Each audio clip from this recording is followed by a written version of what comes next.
Hello friends, இன்றைக்கி நம்ம கீரை சோறு செய்ய போகிறோம். அதாவது முருங்கைக்கீரையை வச்சு செய்கிறேன்.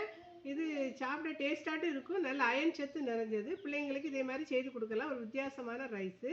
இதுக்கு நான் 1 கப்பு முருங்கைக்கீரை உருவி வச்சுருக்கிறேன். அதுக்கு தேவையான பொருள் 2 கப்பு ரைஸு. நம்ம சாதாரணமாக பொன்னி ரைஸ்லேயே செய்கிறேன். வீட்டில் சாப்பாட்டுக்கு எடுக்கிற அந்த அரிசியிலே செய்யலாம். அதுக்கு ஒரு பல்லாரி வெங்காயத்தை பொடியாக வெட்டி வச்சுருக்கிறேன், ஒரு தக்காளி வெட்டி வச்சுருக்கிறேன், 2 பச்சை மிளகு நறுக்கி வச்சுருக்கிறேன், 1 டேபிள் ஸ்பூன் இஞ்சி பூடு பேஸ்ட்டு. இதுக்கு ஒரு மசாலா அரைக்கணும். அதுக்கு 4 டேபிள் ஸ்பூன் தேங்காய் எடுத்து வச்சுருக்கிறேன். அது ஃப்ரெஷ் தேங்காய் எடுக்கலாம், டெசிகேட்டட் எடுக்கலாம். அதுக்கு கூட ஒரு பெரிய ஸ்பூன் பெருஞ்சீரகம், பட்டை, 4 துண்டு பட்டையும் சேர்த்து, ஒரு பெரிய துண்டு பட்டையும் சேர்த்து அரைச்சி, அதுக்கு கூட மஞ்சள் தூளும் சேர்க்கணும். சேர்த்து அரைச்சி அது கூட சேர்க்கலாம். சேர்க்கும்போது காமிக்கிறேன்.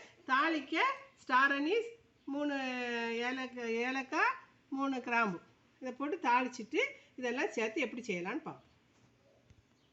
இப்போ ரைஸ் குக்கரில் நம்ம ஸ்டார் அனீஸ், பட்டை, பிரிஞ்சி இலையெல்லாம் தாளிக்க போட்டாச்சு.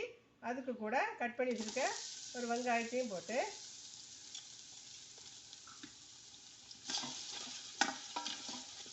வதக்கணும்.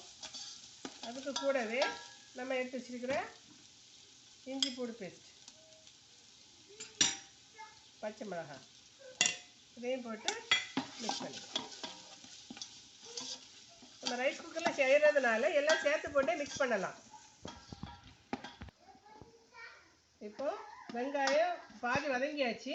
இதுக்கு கூட நம்ம கட் பண்ணி வச்சுருக்க தக்காளி பழத்தை நம்ம தேங்காய், பெருஞ்சீரகம், மஞ்சள் எல்லாம் போட்டு மிக்சியில் அரைச்சி எடுத்தாச்சு.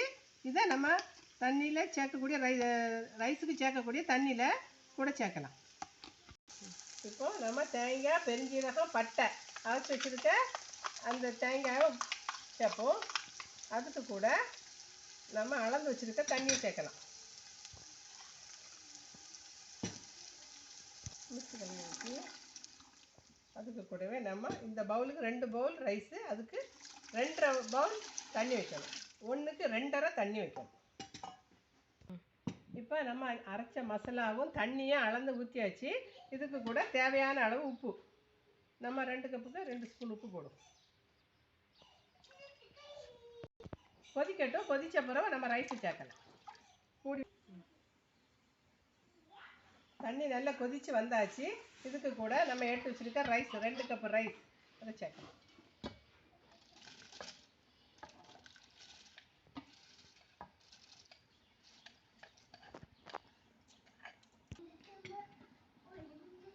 அரிசியும் தண்ணியும் நல்லா கொதித்து வருது. இது வெந்து வர்றது வரைக்கும் மூடி வச்சு ஒரு 10 மினிட்ஸ் வேக வைப்போம்.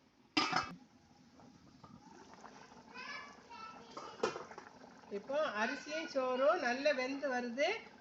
75% வெந்து வந்தாச்சு. இப்போ நம்ம எடுத்து வச்சுருக்க கீரையை சேர்க்கலாம்.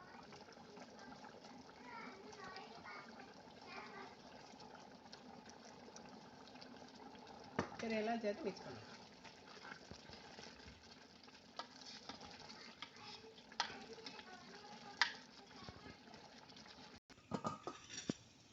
இப்போ அரிசி, கீரை எல்லாம் வெந்து வந்தாச்சு. சூப்பரான கீரை ரைஸ் ரெடி ஆகிட்டு, கீரைச்சோறு. இதை கொஞ்சம் தம்மில் வச்சு நம்ம இப்போ சர்விங் பிளேட்டில் மாற்றி காமிக்கிறேன். டிஸ்பிளேயில் ரைஸ் ரெடி ஆகிடுச்சு. இப்போ அருமையான டேஸ்டியான கலர்ஃபுல்லான ரைஸ் ரெடி ஆகிட்டு. இதே மாதிரி செய்து பாருங்கள். இது நல்ல டேஸ்ட்டாக இருக்கும். இது நம்ம முருங்கைக்கீரையை வச்சு செய்கிறது. வித்தியாசமாக பிள்ளைங்களுக்கு செய்து கொடுத்து பாருங்கள். கமெண்ட் பண்ணுங்கள், லைக் பண்ணுங்கள், சப்ஸ்கிரைப் பண்ணுங்கள். தேங்க்யூ. இதுக்கு கூட காம்பினேஷனாக நம்ம ஃபிஷ் கறியும் வச்சு சாப்பிட டேஸ்ட்டாக இருக்கும். நான் ஃபிஷ் கறி வச்சுருக்கிறேன். இதை வச்சு சாப்பிட டேஸ்ட்டாக இருக்கும். மட்டன் கறி கூட நல்லாயிருக்கும். வெஜிடபிள் கறியும் வச்சு சாப்பிடலாம். இது எல்லாத்துக்கூடையும் காம்பினேஷன் நல்லாயிருக்கும். இதே மாதிரி செய்து பார்த்து கமெண்ட் பண்ணுங்கள், லைக் பண்ணுங்கள். தேங்க்யூ.